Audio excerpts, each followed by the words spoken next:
오늘은 저혈압에 좋은 음식과 나쁜 음식에 대해 좀 더 깊이 이야기해 보겠습니다. 저혈압은 많은 사람들이 그 심각성을 느끼지 못하는 경우가 많지만 실제로는 일상생활에 큰 영향을 미칠 수 있는 건강 문제입니다. 저혈압을 관리하지 않으면 지속적인 피로감, 두통, 어지럼증, 심할 경우 실신으로 이어질 수 있는데요. 이 문제를 예방하기 위해서라도 우리는 적절한 식습관을 유지하는 것이 매우 중요합니다. 먼저 저혈압에 도움이 되는 음식부터 다시 한번 짚어보겠습니다. 첫 번째로는 소금이 포함된 음식을 들 수 있습니다. 소금, 즉 나트륨은 혈압을 올리는 데 큰 역할을 합니다. 그러나 지나치게 많이 섭취하면 고혈압을 유발할 수 있기 때문에 적절한 양을 유지하는 것이 중요합니다. 저염식이 건강에 좋다는 건 익히 알려져 있지만 저혈압을 겪고 있다면 무조건 나트륨을 줄이는 것보다 적정량을 섭취하는 것이 필요합니다.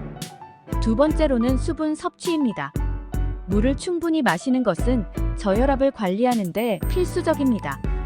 수분이 부족하면 혈액의 양이 줄어들어 혈압이 더 낮아지기 쉽기 때문입니다.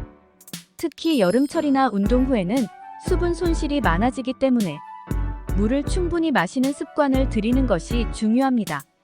또한 물뿐만 아니라 전해질이 함유된 음료를 섭취하는 것도 도움이 될 수 있습니다. 전해질이 들어간 스포츠 음료나 코코넛 워터도 저혈압을 관리하는 데 유용할 수 있습니다.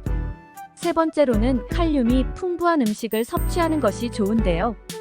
칼륨은 나트륨과 균형을 맞추어 혈압을 안정화시키는 데 도움을 줍니다. 바나나, 감자, 시금치 같은 음식들은 칼륨 함량이 높아 혈압 관리에 매우 유익한데요. 꾸준히 섭취하면 혈압이 급격하게 떨어지는 것을 방지할 수 있습니다. 이 외에도 브로콜리, 아보카도, 토마토 같은 채소와 과일이 저혈압 관리에 도움이 될 수 있습니다.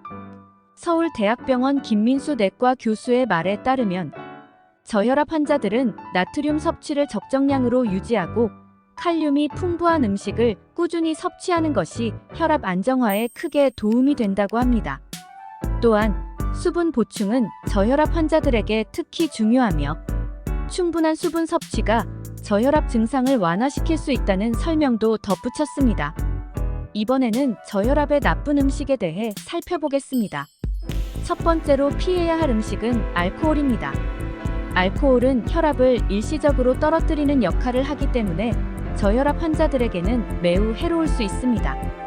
또한 알코올은 몸에 수분을 배출시키는 작용을 하여 탈수 현상을 유발할 수 있는데 탈수가 되면 혈압이 더 떨어질 수 있습니다. 따라서 저혈압을 관리하고 있는 분들은 음주를 줄이거나 자제하는 것이 좋습니다. 두 번째로는 카페인입니다. 카페인은 커피, 차, 에너지 음료에 많이 포함되어 있는데요. 카페인이 혈압을 잠시 올리는 효과는 있지만 장기적으로는 오히려 혈압을 불안정하게 만들 수 있습니다. 특히 저혈압을 자주 겪는 사람들은 고카페인 음료를 섭취했을 때 오히려 두통이나 불안감이 증대될 수 있습니다. 따라서 카페인이 많이 들어간 음료는 가급적 피하는 것이 좋습니다. 마지막으로 저혈압을 가진 분들에게 좋지 않은 습관 중 하나는 식사를 거르는 것입니다. 특히 아침을 거르게 되면 혈당이 낮아지면서 혈압도 떨어지게 되는데요. 이는 저혈압 증상을 악화시킬 수 있습니다. 규칙적인 식사는 혈당과 혈압을 안정적으로 유지하는 데 중요한 역할을 하기 때문에 아침을 거르지 않고 섭취하는 것이 중요합니다. 이처럼 저혈압을 관리하는 데는 규칙적인 식습관과 적절한 음식 선택이 매우 중요합니다. 나트륨과 칼륨의 균형을 맞추고 수분을 충분히 섭취하는 것이 저혈압 증상을 완화하는 데 큰 도움이 됩니다.